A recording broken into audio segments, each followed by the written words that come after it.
I'm going to be doing a video response to one of Chris's Friday foursomes. So it's 4 gaming desires.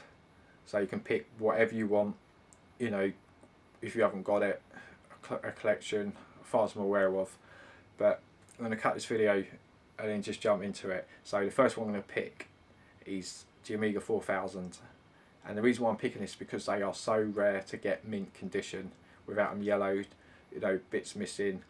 And it is affordable, you know, today, but they are a lot of money. And as I said, to get one in perfect working condition without discolouring and anything like that is really rare to try and find one now. So what I want inside it is the Cyberstorm PC board, or Power PC board in it, so that will enhance like the overall performance. Because they come with I think it's a 04 or an 03 chipset, which is slightly higher than the 1200s, but with the 68060 chipset in it, the Motorola, it just produces more power.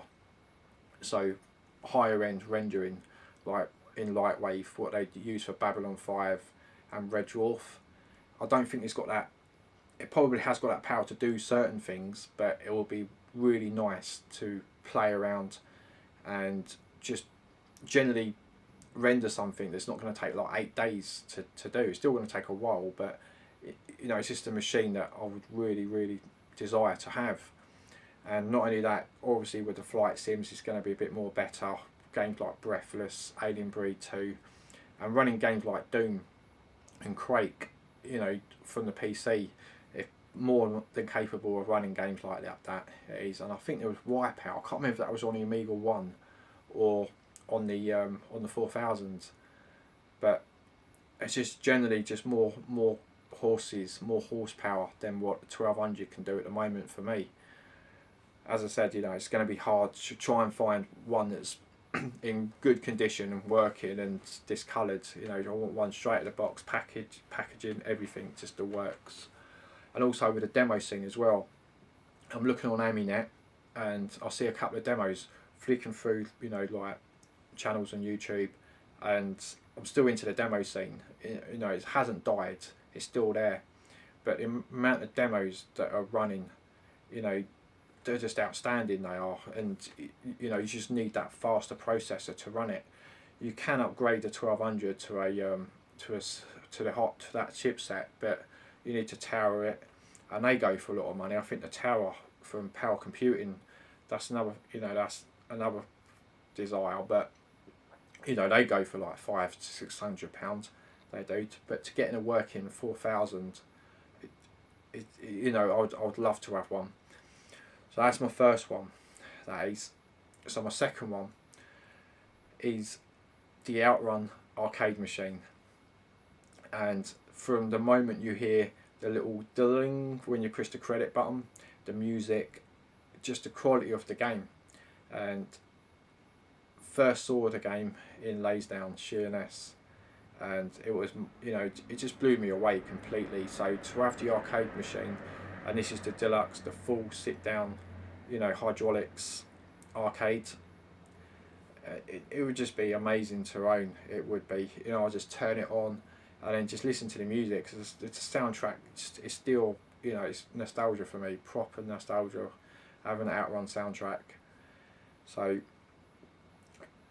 that will be my second choice. Right, for my third choice, I'm going to be choosing a Jammo arcade machine.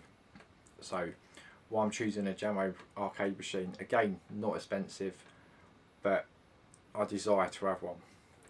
Probably might have room, got to knock a few cabinets downstairs in the kitchen, like out, but the reason why I'm choosing this is because it's an arcade machine.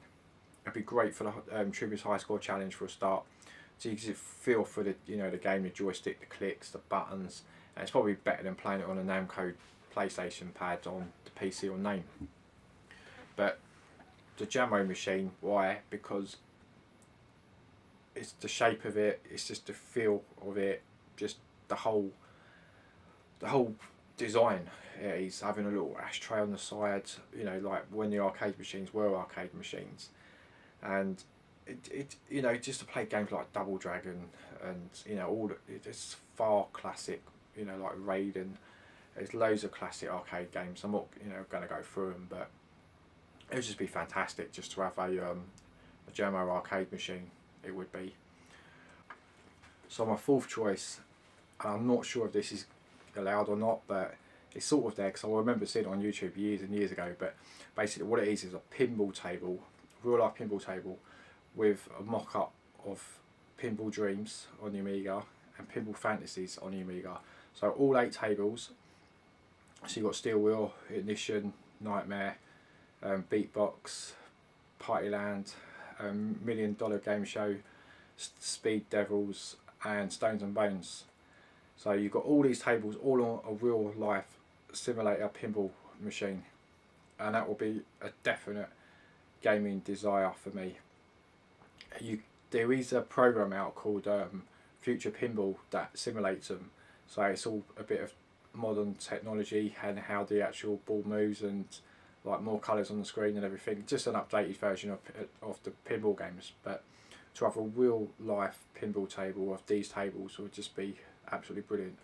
But if we can't have that, then a pinball table will be absolutely ideal. So that will be my fourth gaming desire. Anyway, thanks for watching. Good night.